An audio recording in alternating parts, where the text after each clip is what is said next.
नमस्कार साथियों, कुछ बात करें यूट्यूब चैनल पर एक बार फिर आपका बहुत बहुत स्वागत है।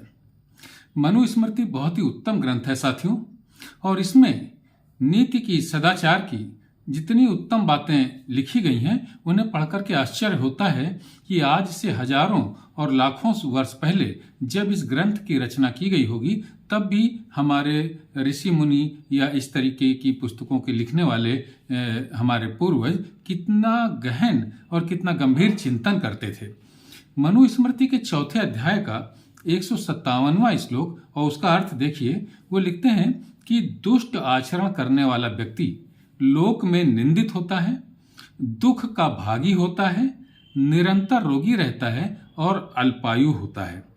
अब यहाँ पर एक बात ये देखिए कि यहाँ पर विज्ञान और मनोविज्ञान की भी बात है कि जो व्यक्ति दुष्ट होता है उसके लिए इसमें लिखा गया है कि वह रोगी होता है और अल्पायु होता है। हम सब जानते हैं कि जो व्यक्ति दुष्ट आचरण का होता है, तमाम खुराफात उसके दिमाग में रहती है, उसका स्वास्थ्य भी खराब होता चला जाता है, यानी वो रोगी हो जाता है, क्योंकि हमारे विचारों का जो प्रभाव है वो हमारे मस्तिष्क और हमारे शरीर पर पड़ता है। हमारे नकारात्मक चिंतन का जो प्रभाव है, ये आज का चिकित्सा विज्ञान भी कहता है कि हमारे नकारात्मक चिंतन का असर हमारे स्वास्थ्य पर पड़ता है। हम रोगी हो जाते हैं और अंततः अल्पायु होते हैं, यानी कि जल्दी ही मृत्यु को प्राप्त हो जाते हैं। ये इस श्लोक में आज से हजारों लाखों वर्ष पहले लिखा गया है।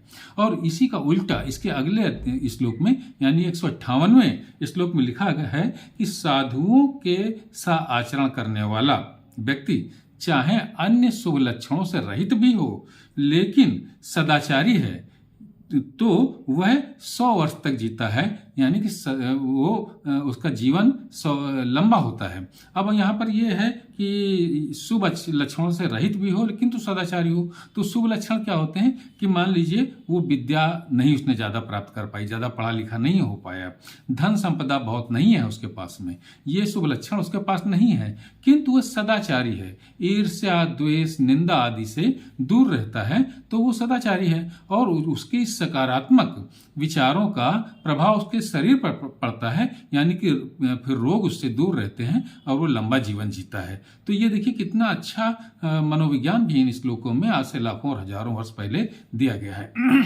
और अगला आप देखिए एक और श्लोक इसी के निरंतरता में एक श्लोक ये भी देखिए कि 159वां श्लोक है। उसमें लिखा हुआ है कि जो कर्म दूसरों के अधीन है उनको चाहिए कि हम छोड़ दें, वो कर्म ना करें, लेकिन जो कर्म हमारे अधीन हैं उन्हें हम प्रयत्न पूर्वक करें।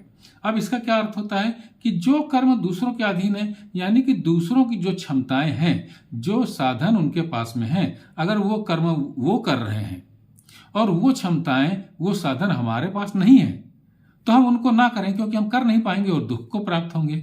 लेकिन जो कर्म हमारे अधीन है, यानी कि जो हमारे पास क्षमताएं हैं, योग्यताएं हैं, उनके अनुसार जो कर्म हम कर सकते हैं वही हमारे अधीन है, तो उन कर्मों को हम अवश्य करें।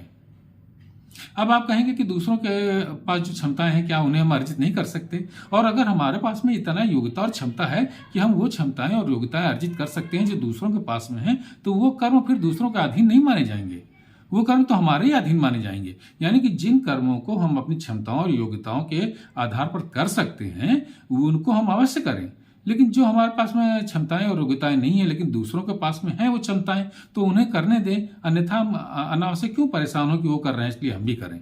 तो कितनी अच्छी बात इसमें लिखी गई है कि जो कर्म दूसरों के अधीन है उनको हम छोड़ दें और जो कर्म हमारे अधीन है उन्हें हम अवश्य करें। और एक और श्लोक की चर्चा करके बात को खत्म करना चाहूंगा कि 160वां श्लोक, यही चौथे अध्याय की बात कर रहा हूं, इसमें लिखा है कि दूसरों के अधीन होना परम दुख है, यानी संपूर्ण दुख है, और स्वाधीनता ही संपूर्ण सुख है। यानी कि दूसरों के क्षमताओं के अंदर अगर हम चले जाएंगे तो वो हम दुख को प्राप्त होंगे, उससे अधिक दुख फिर हमको और कुछ नहीं होगा। और जो हमारे कर्म क्षमताओं के अंदर हम कर्म करेंगे तो हम अपना स्वाधीन होकर के कर्म करेंगे, और स्वाधीनता से बड़ा कोई सुख नहीं है साथियों। ये कितनी अच्छी बातें इस मनुस्मृति में लिखी गई हैं। लेकिन साथियों मैं बताऊं कि आज ये जो मैं वीडियो बना रहा हूं मनुस्मृति पर, ये निरंतर मतलब लगातार ये मेरा 5वां वीडियो है। और हमारे कुछ साथियों ने जो हमारे इन वीडियो को देखा और सुना है, वो लिखते हैं कि अगर जैसे मैं कहता हूं कि इस मनुस्मृति में तमाम बातें प्रक्षिप्त हैं, मिलावटी हैं, और उनके कारण ही मनुस्मृति की आलोचना होती है, मनुवाद की आलोचना की जाती है। तो हम जो प्रक्षिप्त और मिलावटी बातें हैं उन पर ही हम ध्यान क्यों देते हैं, इन अच्छे श्लोकों पर हम ध्यान क्यों नहीं देते? ये मैंने अपने पिछले वीडियो में कहा है। तो हमारे कुछ साथियों ने टिप्पणी की है कि अगर ये बातें मिलावटी हैं तो इन्हें हम इन ग्रंथों से हटा क्यों नहीं देते, जो मिलावटी हैं, जो प्रक्षेपित हैं, उन्हें हटा क्यों नहीं देते और एक नया ग्रंथ क्यों नहीं मनुस्मृति का प्रकाशित करते हैं जिसमें अच्छी से अच्छी बातें हैं। तो साथियों ऐसा किया तो गया है। मैं बराबर ये पुस्तक आपको दिखाता रहा हूं, ये देखिए, ये है ना, ये पुस्तक तो मैंने लगभग हर वीडियो में दिखाई है अपने।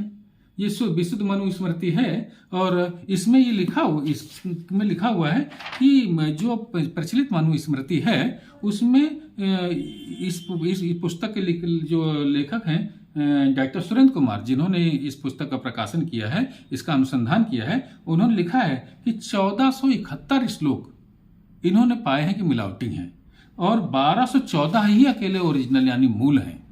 तो आप कहते हैं कि उन सब श्लोकों को, प्रक्षेपित श्लोकों को हटा करके नया क्यों नहीं प्रकाशित किया जाता है? तो लीजिए, नया ग्रंथ प्रकाशित है, खरीदिए और पढ़िए। ये इसका प्रकाशन हमने बताया आपको पिछले वीडियो में, मैं फिर बता देता हूँ। मैंने इसे खरीदा। आर्ष साहित्य प्रचार ट्रस्ट नई दिल्ली का है। ये आर्य समाज के लोग हैं जिन्होंने इस ग्रंथ को प्रकाशित किया है। बहुत सुंदर ग्रंथ है, आप पढ़िए, आपको आनंद आएगा। तो साथियों, आज की चर्चा में बस इतना ही। कल किसी और मुद्दे पर आपसे बात करूंगा। तब तक के लिए जय हिंद, वंदे मातरम। अगर आपने हमारे इस चैनल को सब्सक्राइब नहीं किया है तो कृपया सब्सक्राइब करें और अपनी टिप्पणियों से हमें जरूर अवगत कराएं और पसंद आने पर लाइक भी करें। जय हिंद, वंदे मातरम।